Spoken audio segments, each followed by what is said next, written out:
বন্ধুরা, আজ আমি পালং শাক দিয়ে একটা সম্পূর্ণ নতুন স্বাদের রেসিপি নিয়ে চলে এসেছি। শাকটা এই জন্য ভালো করে ধুয়ে নিলাম।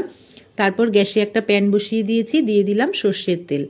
তেলটা একটু গরম হলে দিয়ে দেবো একটা শুকনো লঙ্কা আর 1 চামচ পাঁচফোড়ন। শুকনো লঙ্কা আর পাঁচফোড়নটা একটু ভেজে একটা বড় সাইজের কুচনো পেঁয়াজ দিয়ে দিলাম। পেঁয়াজটা একটু ভেজে নেব। গন্ধটা কিন্তু খুব সুন্দর বেরিয়েছে। তখন আমি দিয়ে দেবো 1 চামচ আদা রসুন পেস্ট।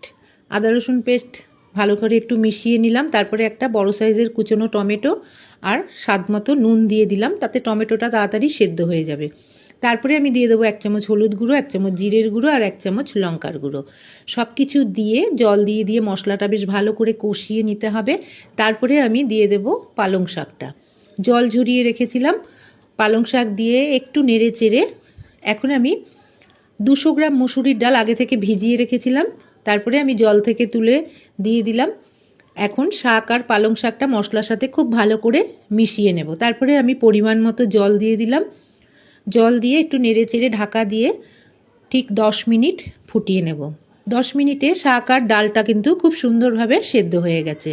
আর ডালটা কিন্তু একদম গলিয়ে ফেললে ভালো লাগবে না, একটু গোটা গোটা রাখতে হবে। ঠিক এরকম দিয়ে দিলাম 2টো কাঁচা লঙ্কা, স্বাদ মতো চিনি।